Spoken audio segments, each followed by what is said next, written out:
Je te dis d'acclamer très fort le Seigneur.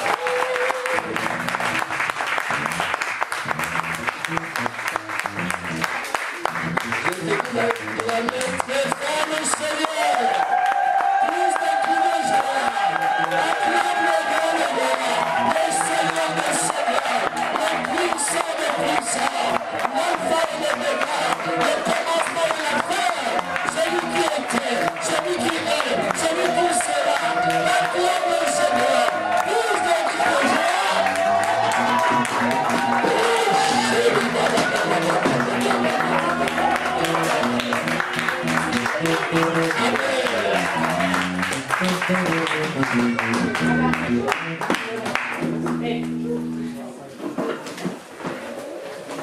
Le Seigneur dit dans sa parole dans Deutéronome 28 que tu seras béni en toutes circonstances. Il dit, j'ordonnerai à la bénédiction de s'attacher à toi. Est-ce que notre Dieu est un homme pour mentir? Est-ce qu'il est le fils d'un homme pour se repentir? Ce qu'il a dit, ne l'accomplit-il pas? Grâce. Dieu de toute miséricorde, Dieu de toute bonté. Tu es le Dieu fidèle, créateur du ciel et de la terre. On aime te louer, te bénir pour tes bienfaits. Tu parles inlassablement à ton peuple. Et ton amour n'a jamais changé. Tu es le Dieu d'amour et de paix. Et ta gloire est manifestée dans ce milieu. Parce que ce que tu dis, ta main l'accomplit. Gloire te soit rendue au nom de Jésus. Tu veux des cœurs qui te soient consacrés. Oui, Seigneur. Tu as envoyé le Saint-Esprit afin qu'il prépare l'Église. Pour te présenter une Église pure, sans tache, sans ride, sans défaut. Une Église qui t'adore d'un cœur pur. Seigneur, voici le jour. Tu veilles sur ta parole pour l'accomplir. Tu as dit, j'inscrirai mes paroles sur les tables des cœurs. Et le séjour des morts ne prévaudra point sur elles. Seigneur, tu l'as dit depuis le prophète Joël, que ton onction descend dans les vies de chacun de tes enfants au nom de Jésus. Que ta parole soit inscrite, gravée dans l'esprit, au nom de Jésus-Christ. Ce peuple qui t'est présenté, tu le façonnes, Seigneur. Tel le potier qui façonne l'argile, je te présente cette argile malléable ce jour, afin que tu en fasses des vases d'honneur au nom de Jésus-Christ. Des vases qui glorifient ton Saint-Nom. Merci parce que tu agis. L'honneur et la gloire te revient. Au nom précieux du Seigneur Jésus-Christ, nous avons prié. Amen. Amen.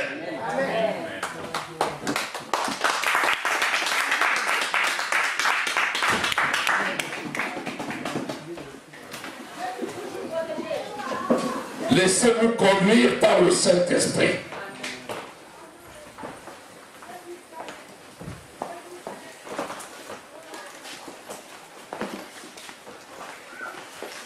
Laissez-vous conduire par le Saint-Esprit. C'est le thème de la prédication.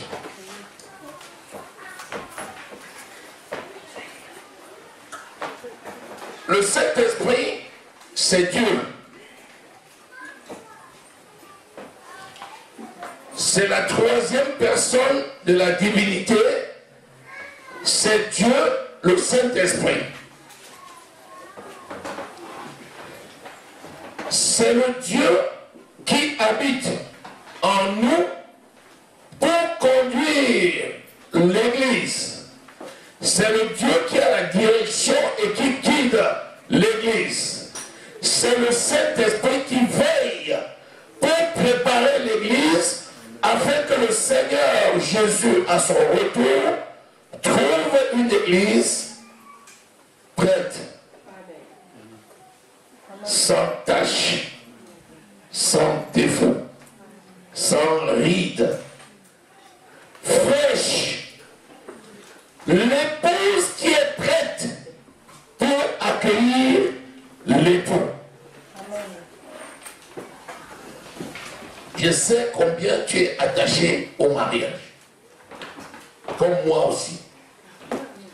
Si nous sommes tellement attachés au mariage, et c'est normal, imagine-toi alors comment tu te prépares pour l'époux. Comment tu prends soin de toi. Tu ne sors jamais de ta maison sans te laver, te maquiller, te pouponner. Quand tu sors, tu veilles à ce que ta tenue soit toujours soignée. Et tu as raison. Sait-on jamais? Parce que tout le monde te voit.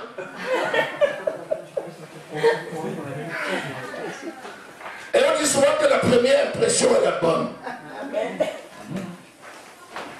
Tu es là pour marquer le coup. Et tu as raison. Amen, papa. Amen.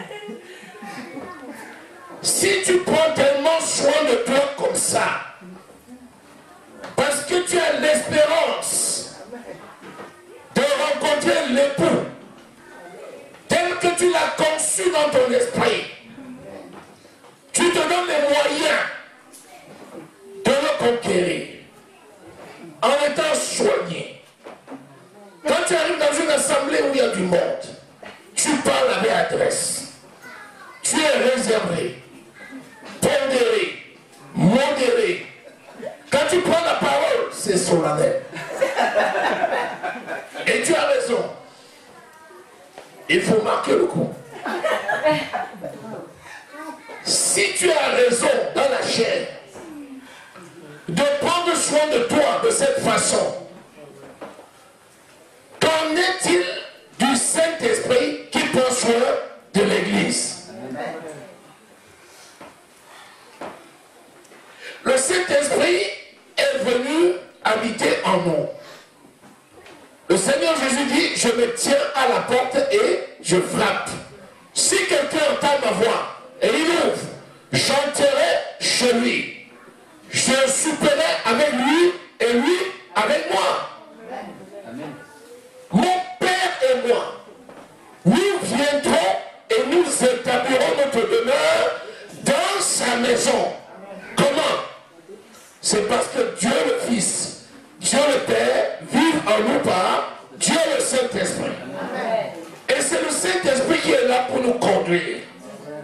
Dès lors qu'il a une mission, il n'échoue jamais. Il ne manque jamais. Parce qu'il est cohérent. Parce qu'il s'appelle sagesse. Il fait son devoir. Il prépare l'église. Il ne faut pas que Jésus arrive et trouve une église chétive, nonchalante, languissante, couchée, telle une balayure dans le monde. Non. Le Seigneur va trouver une église debout,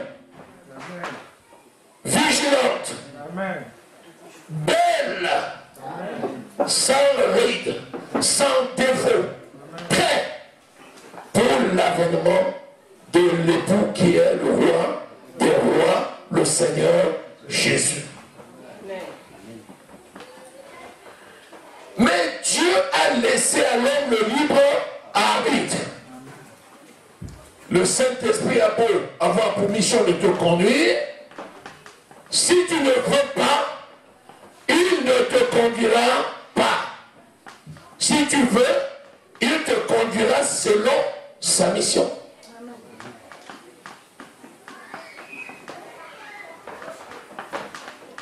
Jean au chapitre 5.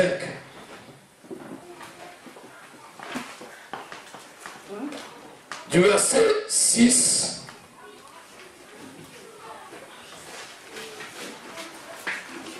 au verset 8. C'est lui, Jésus, qui est venu avec de l'eau et du sang. Et non pas seulement l'eau, mais avec l'eau et avec le sang. Et c'est l'Esprit qui rend témoignage, parce que l'Esprit est la vérité. Jésus est venu non seulement avec l'eau, mais avec le sang. Sans le sang, sans effusion de sang, il n'y a pas de purification des péchés. Jésus s'est donné lui-même à la croix. Son sang a coulé pour expier la malédiction qui condamnait le monde et qui te condamnait. Mais il ne s'est pas limité là. Il t'a donné l'eau de la parole, afin que par l'eau de la parole, tu sois lavé. Cette parole, il nous l'a donnée et nous l'a révélée par le Saint-Esprit. C'est pourquoi l'Esprit, c'est lui qui rend témoignage. C'est le Saint-Esprit qui rend témoignage de toi. Parce que c'est lui qui a la mission de te conduire. Ce que l'Esprit dit te concernant, c'est validé. Parce que l'Esprit de Dieu sonde tout, jusqu'à la profondeur de Dieu. Et Jésus nous a donné le Saint-Esprit. Il nous a baptisés du Saint-Esprit. Il a pris le Saint-Esprit du Père et il nous l'a donné. De telle sorte que tous ceux qui croient en lui reçoivent l'Esprit de Dieu. Il nous a utilisés comme étant des artistes, des partenaires, qui rendent témoignage de sa mort et de sa résurrection.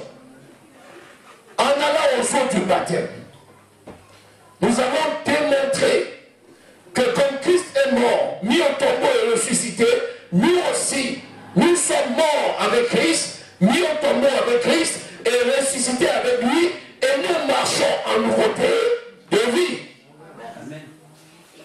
C'est ça le sens du baptême d'eau. Le baptême d'eau, c'est l'expression extérieure du baptême du Saint-Esprit. Et donc maintenant, ce que l'Esprit de Dieu attend de nous, c'est que nous puissions rendre le témoignage.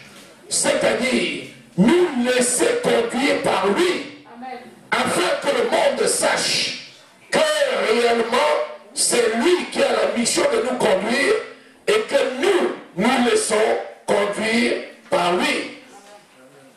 Si nous ne voulons pas, le Saint-Esprit ne nous conduira pas. Mais si nous nous laissons conduire par lui, nous irons de gloire en gloire. Alléluia. Amen. Sinon, comment comprendre que deux personnes qui se réclament de Dieu, un progresse et l'autre ne progresse pas? Dieu est-il injuste? Loin de là. Cela ne dépend pas de Dieu. Ce qui dépendait de lui a déjà été accompli. Maintenant, ça dépend de nous, de ce que nous faisons avec l'Esprit que nous avons reçu. Amen. Alléluia. Amen. Il y a deux situations.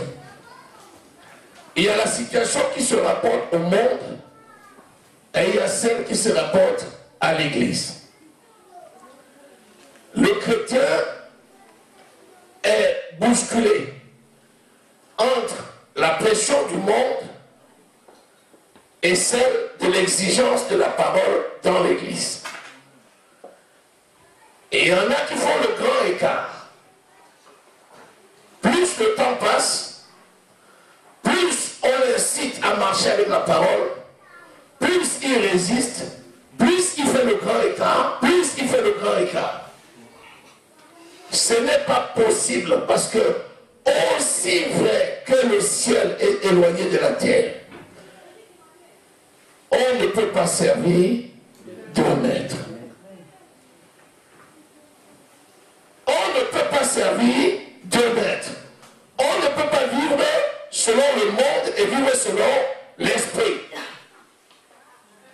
Et donc, plus le temps passe, plus le Saint-Esprit accomplit sa mission, plus on doit choisir entre suivre le Saint-Esprit pour faire sa volonté et suivre les exigences du monde pour faire sa volonté.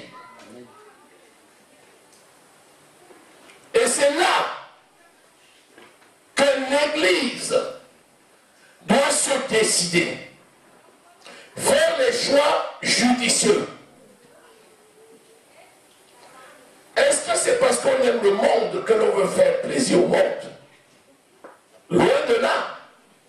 Celui qui cherche à faire plaisir au monde condamne le monde. Parce que le Saint-Esprit a la mission de conduire les enfants de Dieu, mais aussi de convaincre ceux du monde. Donc le Saint-Esprit s'en charge. Ce qu'il veut, c'est que nous soyons des témoins vivants, que nous soyons capables d'être utilisés par lui comme étant des témoins de son action dans le monde, qui soit capable de dire aux païens qui nous environnent, celui-ci m'appartient. Regardez sa vie, comme elle est belle. C'est ça que le Saint-Esprit veut. Comme partenaire, il voudrait que nous soyons ce témoignage qui va rendre le païen, pour amener les païens à lui. Et non que nous cherchions à faire plaisir aux païens, pour valider la position des païens qui va rester dans la mort. Nous amenons le monde à la vie.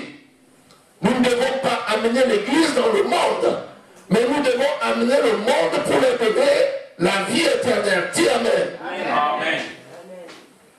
Qu'est-ce que le Saint-Esprit est venu faire? Je vais faire une courte parenthèse par rapport au monde et je vais revenir dans l'Église.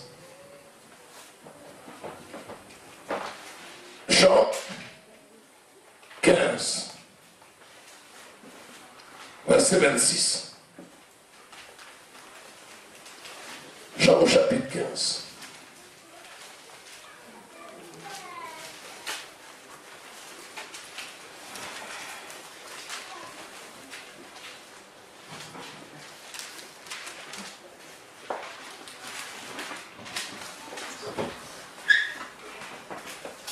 Quand sera venu le consolateur, que je vous enverrai de la part du Père, l'Esprit de vérité qui vient du Père, il rendra témoignage de moi.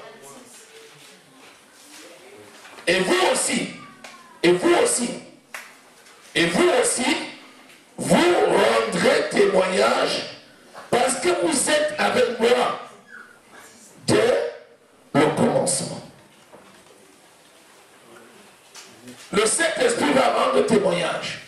Mais vous aussi, vous rendrez témoignage parce que vous lui appartenez. C'est pourquoi le Saint-Esprit nous utilise comme partenaire. Il nous rend témoignage et il nous utilise pour rendre témoignage aux gens du monde. Quel est le témoignage que tu peux rendre aux gens du monde? Jean 16, 26.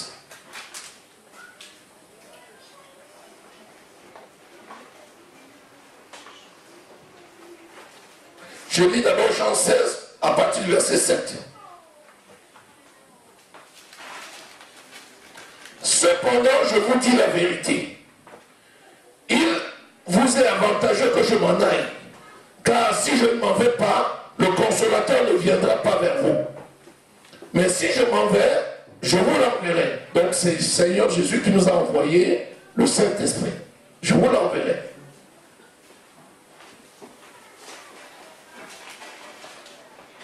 Verset 8.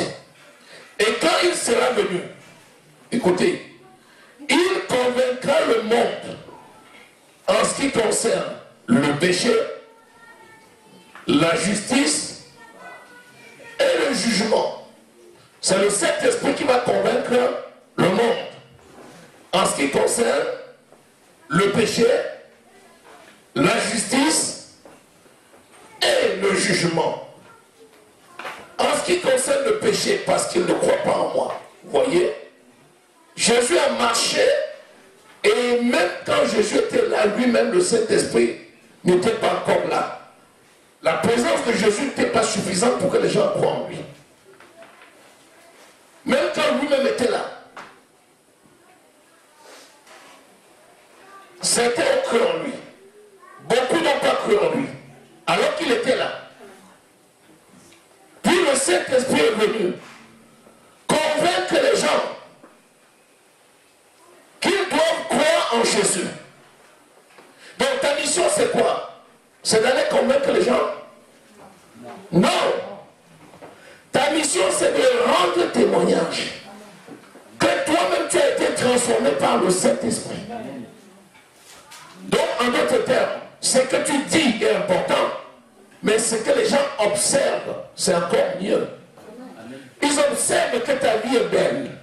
Ils observent que tu ne penses pas n'importe comment. Tu ne dis pas n'importe quoi et tu n'agis pas n'importe comment. Alléluia. Ta mission n'est pas d'essayer de vivre comme le monde pour plaire au monde. Parce que tu te dis, ils vont me persécuter si je ne fais pas un peu comme eux. Soyons sages. Ce n'est pas la sagesse. Ce n'est pas la sagesse. La sagesse veut que tu aies une attitude. Et que ton attitude soit constructive. C'est-à-dire que les gens comprennent que tu es dans une position de victoire sur laquelle même eux peuvent compter. Tu n'as pas remarqué que quand les gens du monde ont un vrai problème, ils font comme Nicodème, même si c'est en cachette, c'est toi qui vont venir voir. Pour dire, je sais que tu n'es pas comme les autres. Je sais que toi tu pries. Voilà mon problème. Je préfère venir la nuit parce que les gens bavardent trop. S'ils nous voient maintenant là, tout le quartier sera au courant. Je viens la nuit. Vous n'avez pas remarqué? Vous n'avez pas remarqué que des gens qui ne vous fréquentent pas, quand ils ont un problème, ils cherchent à vous voir? C'est parce qu'ils ont vu le témoignage. Ce n'est pas parce que vous avez fait comme eux. Ce n'est pas parce que je fais comme eux qu'ils vont venir vers moi. Ils vont dire, celui-là, il va me donner quoi? Nous faisons la même chose, non?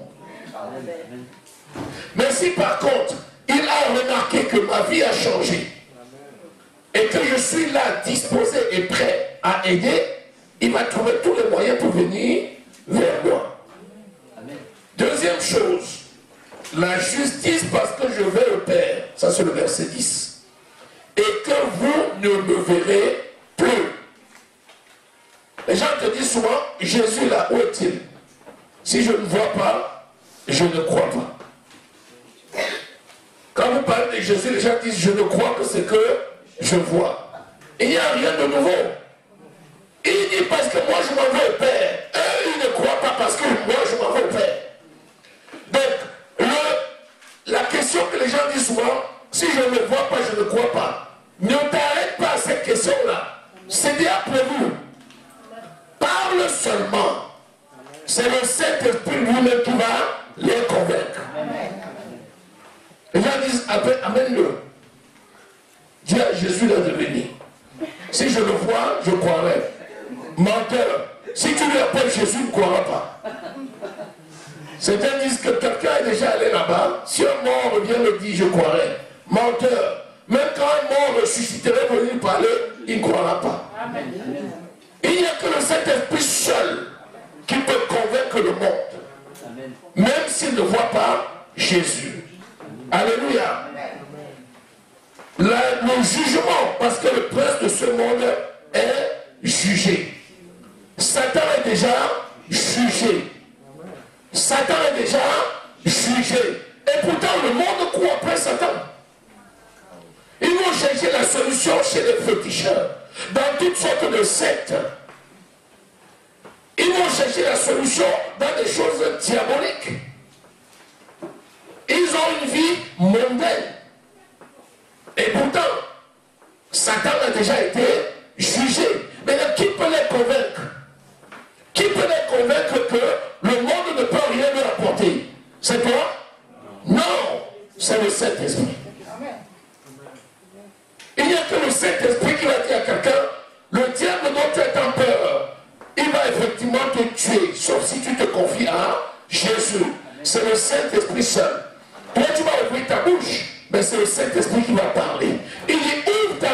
Dieu la remplirait. Donc le Saint-Esprit convainc le monde en ce qui concerne le péché, la justice et le jugement. On ne dit jamais, ils ne croiront jamais. Ah, celui-là, je le connais. Il est dur comme la pierre. Est-ce qu'il peut même croire? Ah bon?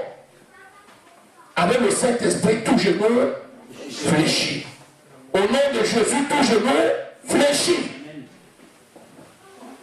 Maintenant, le verset 13, le verset 12, il dit, j'ai encore beaucoup de choses à vous dire, mais vous ne pouvez pas les supporter maintenant. Vous voyez? J'ai encore beaucoup de choses à vous dire, mais vous ne pouvez pas les supporter maintenant. Pourquoi? Ça faisait 3 ans qu'il marchait avec eux. 3 ans. 3 ans. Toi, tu es ici, ça ne fait même pas 3 ans que tu es là. Jésus marchait avec ses disciples depuis moins de 3 ans. Il les a enseignés, mais en 3 ans, il ne pouvait pas tout leur dire. Il dit, il y a encore beaucoup de choses que je ne peux pas vous dire parce que vous n'êtes pas encore suffisamment grand pour avoir. C'est ce que je vous disais tantôt. Je connais ce que le Seigneur a préparé pour vous. Amen. Je connais. Vous savez, l'appel précède la connaissance. Quand tu es pasteur, tu vois les brebis, tu connais ce qu'ils ont reçu. Amen. Mais tu connais aussi leur état. Tu sais s'ils sont prêts à le faire ou pas. Or, comme l'appel précède la connaissance, il faut que le pasteur prépare les brebis pour qu'ils reçoivent leur appel et qu'ils exercent selon la parole. C'est pourquoi quelqu'un peut recevoir un appel et être encore dans l'église sans l'exercer. Pourquoi? Parce qu'on le prépare à l'exercice de cet appel. Et la préparation à l'exercice de l'appel, c'est l'aider à marcher dans la sanctification pour avoir la révélation de la parole et pour servir. Il dit, moi je vais partir, mais ne vous inquiétez pas, je vais vous envoyer le consolateur, le Saint-Esprit. Quand il viendra, il ne parlera pas de lui. Il prendra ce qui est en moi et il vous l'annoncera. Il vous conduira dans toute la vérité. Il vous révélera les choses à venir. Il vous rappellera toutes choses. Donc, je t'ai appelé Pierre, je t'ai appelé. Pierre, je t'ai appelé. Je t'ai même dit que je te donne la clé. Mais, attends d'abord. Le Saint-Esprit lui-même va venir habiter en vous permanemment. Et tout ce que j'avais encore à te dire pour l'accomplissement de ton ministère, le Saint-Esprit lui-même te conduira dedans. Amen. C'est pourquoi je dis, laissez-vous conduire par le Saint-Esprit.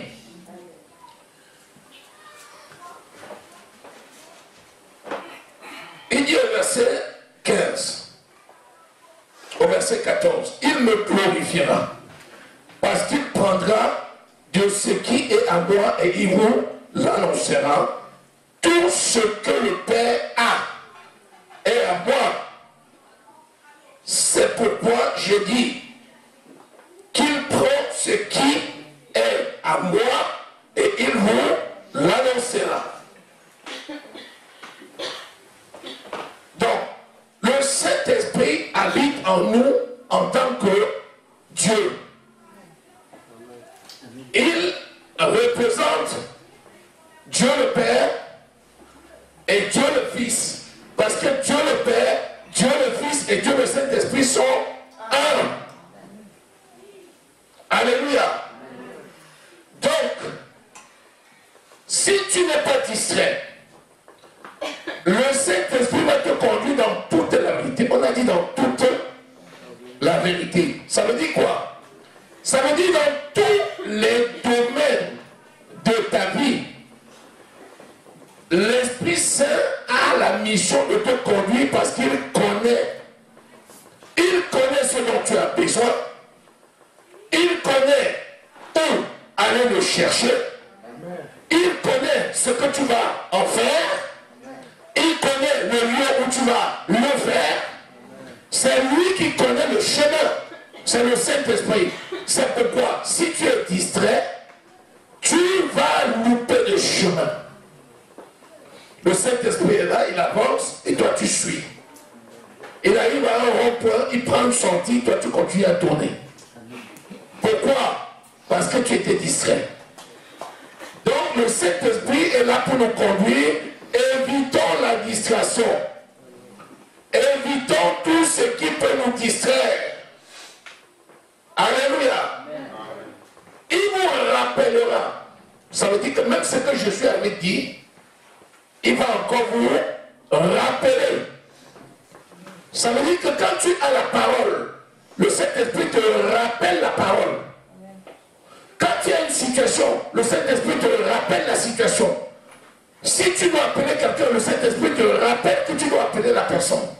Si tu dois faire quelque chose avec quelqu'un, le Saint-Esprit te rappelle que tu dois le faire. C'est pourquoi tu ne dois pas être distrait.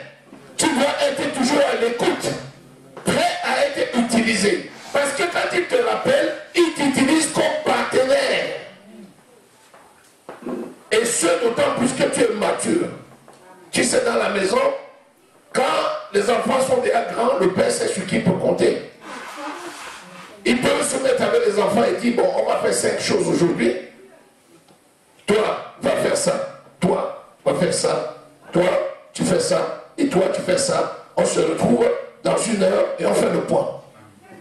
C'est comme ça que le Père travaille. C'est pourquoi le Saint-Esprit a donné à l'Église des dons. Les dons. Vous lisez dans Actes au chapitre 1, le verset 8. Il a dit, restez à Jérusalem. Vous recevrez une puissance. Le Saint-Esprit qui descendra sur vous. Et c'est alors que vous serez mes témoins où? À Jérusalem, en Samarie, en Judée et jusqu'aux extrémités de la terre. Tu vois? Donc, il nous envoie rendre le témoignage parce que nous sommes matures. C'est pour ça qu'il a dit, restez, vous ne bougez pas. Vous allez recevoir la puissance. Et nous avons reçu cette puissance qui est le Saint-Esprit qui a déversé sur nous les dons spirituels. 1 Corinthiens au chapitre 12. Vous lisez tout 1 Corinthiens au chapitre 12. Il dit que le Saint-Esprit est venu nous donner les dons spirituels. À certains, le don de la parole de connaissance. À d'autres, le don de la parole de sagesse. À un autre, le don de la foi. Puis à un autre, le don d'opérer des miracles. À un autre, le don de la variation de langue. À un autre, le don de l'interprétation de langue. À un autre, le don d'organiser. Donc, nous voyons qu'il a donné des spécialités à ses enfants pour les envoyer en mission, afin que chacun aille rendre le témoignage. Si tu es distrait, quand il dit restez à Jérusalem jusqu'à ce que je vous envoie la puissance, quand la puissance arrive, tu n'es pas à Jérusalem. Tout le monde est là, sauf toi. On dit, on va veiller le 4. Le 4, on a veillé. Le Saint-Esprit dit, ah oui, je vais, c'est bon. Au cours de la veillée, j'ai des missions à confier. Lui, il vient avec ses missions, hein? Il a des missions à confier. Sauf qu'il arrive à la veillée, il ne trouve pas les gens pour qui il a des missions à confier. Et il dit, mais il est où? Il dort. Il est distrait, il dort. Il faut que tu sois à Jérusalem. Or, vous savez qu'à Jérusalem, ils étaient tous dans la chambre haute. Les disciples, mais aussi toutes les femmes qui l'avaient accompagnées. Et ils ont tous reçu les dons. Dieu ne fait exception de personne. Et quand il donne ces dons spirituels, c'est pour quoi faire? C'est pour l'édification commune. Donc si toi tu veux participer à la construction de l'église. Tu dois être présent quand il faut être présent pour recevoir la mission et tu dois l'accomplir selon la mission. Quand je te dis, prends, fais ça, je te dis à toi de faire. Quand je te dis de faire, c'est parce que je te donne avec l'onction et la capacité de le faire. Si je voulais vous confier à 2 ou à 3, je vous aurais dit, faites ça. Quand il envoyait les gens dans les villes, il les envoyait 2 à 2. Jésus pouvait envoyer 2 à 2, il pouvait envoyer seul. Il pouvait dire, toi, va faire ceci. Vous 2, allez faire ceci. Vous 3, allez faire ceci. Donc, il y a l'ordre. Lorsque tu te laisses conduire par le Saint-Esprit, il va te conduire de façon particulière. Un jour, il va dire quelque chose. Une autre fois, il va procéder d'une autre façon. Une troisième fois, d'une autre façon. Mais c'est lui qui connaît les stratégies. Parce que le Saint-Esprit, c'est le maître de la stratégie. C'est le stratège. C'est le Saint-Esprit qui connaît à quel moment regarder. Il n'y a que le Saint-Esprit qui sait la relation entre un papier, un poste, un investissement et une boisson. Un homme ne peut pas connaître ça. C'est le Saint-Esprit qui connaît que si je lui donne les papiers à tel moment, j'ai déjà préparé tel travail. Dans ce travail, j'ai déjà préparé tel porte pour l'investissement et j'ai déjà préparé une boisson. Les poissons là, il n'y a que le maître stratège, le Saint-Esprit qui connaît. Amen. Quand il te donne le diplôme, c'est lui qui connaît à quel moment il te donne le diplôme. Parce qu'il a déjà préparé le travail. Parce qu'il a déjà préparé l'investissement qui va aller avec et il a préparé la boisson. Il n'y a que le maître de la stratégie qui connaît ça. C'est pourquoi tu dois être à la place où tu dois être. Tu dois fuir les circonstances qui peuvent t'amener à l'échec. La désobéissance, la paresse, le laxisme, le manque de rigueur. Si vous avez remarqué les caractéristiques du Saint-Esprit, c'est le contraire de ce que je dis là. Le Saint-Esprit n'échoue jamais. Donc, la Bible dit que c'est l'aigle. Quand vous lisez dans l'Apocalypse, on vous parle des 4 êtres vivants. Après, on te dit qu'il y avait un qui avait la tête de l'aigle. Pourquoi la tête de l'aigle? Parce qu'on assimile le Seigneur à l'aigle parce qu'il ne manque jamais sa cible. Amen. Alléluia. Il ne manque jamais sa cible. De même que cet esprit en toi ne manque jamais sa cible. Reste dans la position où le Seigneur veut que tu sois. Alors il va t'utiliser. C'est pour ça qu'il a dit à Paul, tu es un instrument que j'ai choisi afin que tu puisses souffrir à cause de mon nom. Dans la souffrance, là, ce n'est pas souffrance physique comme ça, c'est les souffrances derrière lesquelles il y a la gloire. Alléluia. Alléluia. Alléluia. C'est pour ça qu'il nous parle des douleurs de l'enfantement. Il dit que c'est comme les douleurs de l'enfantement. Quand la femme enfante, elle a des douleurs. Mais dès qu'elle voit l'enfant, elle oublie les douleurs. Alléluia. Amen. Amen. Laisse-toi conduire par le Saint-Esprit de grâce. Vous savez, les sons ont des décibels différents. Il y a des gens qui comprennent que les gros sons, si ce n'est pas une grosse basse, ils ne comprennent pas. Il y a des sons aigus, il y a des sons plus aigus, il y a des chuchotements. La Bible dit que parfois l'esprit passe, on écoute un grondement de tonnerre. Parfois, c'est une petite brise, un petit vent qui passe. Parfois, c'est des chuchotements. Celui qui a appris à comprendre le Saint-Esprit, il ne va pas seulement comprendre la grosse voix qui parle. Il y a des gens qui attendent que le Seigneur dise, oui, toi mon fils, lève-toi maintenant, va là-bas, fais comme ça. Seigneur ne lui a pas parlé.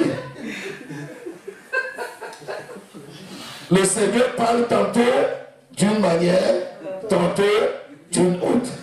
Le Saint-Esprit a besoin que tu sois vigilant, que tu sois capable de lire sur ses lèvres, que tu sois capable de te déplacer, que tu écoutes le sens du vent et que tu comprennes le message. Amen. Jésus l'a dit, vous, quand vous regardez le temps, vous dites la saison des semences est proche. Quand vous regardez le temps, vous dites la saison des moissons est proche. Mais vous ne comprenez pas ce que je dis. Normalement, nous devons grandir pour comprendre les signaux les plus élémentaires. Et ça requiert la concentration. Parce que pour que tu écoutes les sons, il faut être concentré. Parce que si quelqu'un parle dans un brouhaha, si tu n'as pas l'oreille attentive, tu ne vas pas écouter. Parfois tu vois quelqu'un parle, un orateur parle, tout le monde crie. Tu vois seulement comment il remue ses lèvres. Tu captes la parole. Amen. Alléluia. C'est ce qu'il nous faut pour le Saint-Esprit. Demeurer dans sa présence. Marcher selon la parole de Dieu. Demeurer participant de sa nature. Demeurer partenaire dans l'œuvre. Capter tout le message pour le mettre en pratique. Alléluia. Il y a des choses qui paraissent anodines. Le pasteur a dit de faire ça, on peut faire autrement. Bien sûr qu'on peut faire autrement, mais c'est pas ce que le pasteur a dit de faire. Si on t'écoute en valeur absolue, tu peux donner des explications pour dire, mais on aurait pu faire autrement. Quelqu'un qui t'écoute va dire, oui, bien sûr qu'on aurait pu faire autrement. Puisque c'est vrai qu'on aurait pu faire autrement. Mais est-ce que le autrement là va te donner des résultats? C'est pour ça que quand on te dit fais ceci, dès lors que ce n'est pas contraire à la parole de Dieu, fais-le comme on t'a dit. Alléluia. Béni soit le Seigneur. Amen. Bien-aimés, réveillez-vous. Aspirez à ce qui est plus grand. Ne nous contentons pas de l'à peu près. Alors c'est déjà pas mal. Ma condition par rapport aux autres, c'est déjà pas mal. Ne te compare jamais par rapport aux autres. Compare-toi par rapport à toi-même. Hier, c'était comme ça. Aujourd'hui, c'est comment. Demain, ça doit être comment. Et après-demain, ça doit être comment. Si tu vois que tu stagnes, il y a un problème. Cherche à aller de gloire en gloire. Parce que la croissance spirituelle se fait en marche d'escalier. Ça va toujours plus haut et plus loin. Avec des paliers. Notre marche, ce n'est pas palier. Jésus, quand il priait, il laissait le peuple là, il amenait un palier, il laissait certains disciples, il allait un palier, il amenait les trois, et puis il montait au dernier palier, il était au sommet. Et quand il avait fini de prier, il redescendait, il donnait l'onction aux trois, Pierre, Jean et Jacques, puis il redescendait, il donnait l'onction aux 9 autres, puis il redescendait et il allait, il donnait l'onction aux 70, puis aux 120, puis à tout le monde. La marche dans la foi, c'est comme ça. Tu dois aller comme ça, tu as une stabilité. S'il y a même un vent qui secoue, tu es sur un palier. Le vent secoue, c'est suffisamment plat pour que tu ne tombes pas. Tu trouves ton équilibre. Ensuite, tu montes notre marche. Puis un troisième, puis un quatrième, puis cinquième, puis sixième. Et au fur et à mesure, tu vas plus haut et plus loin. Avec à chaque fois des paliers. C'est ça, la vie en Christ. Alléluia. Béni soit le Seigneur. La marche en escalier. Notre croissance, c'est une marche en escalier. Ça veut dire que plus tu avances, plus tu es en hauteur. Si on te prend en valeur absolue, tu avais commencé au premier étage, après quand on regarde, tu es déjà au 12e étage. Alléluia. Est-ce que tu es d'accord? Acclame le Seigneur.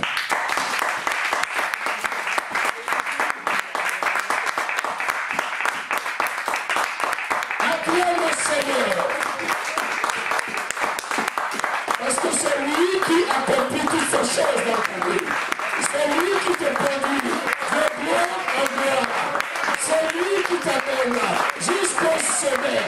C'est lui. Quand tu es dans la position de victoire, tu demandes dans cette position.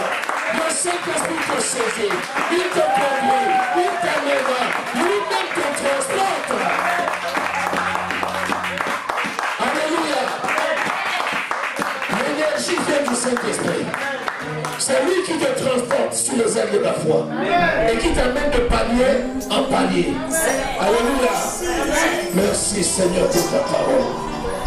Merci Seigneur pour ta grâce. Merci Seigneur pour ta bonté. Merci Seigneur pour tes enfants. Tu es fidèle dans tes voies, Seigneur. Et tu as accompli tes péchés dans la vie de chacun de tes enfants.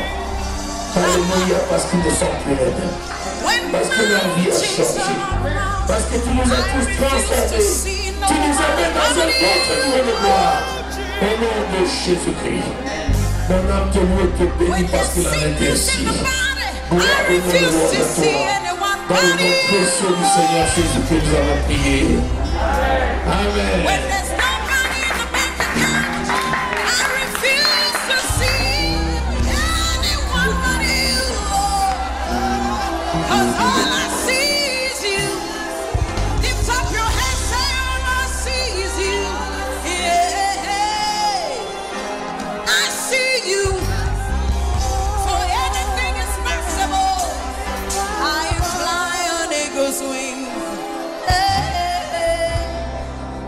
Hallelujah.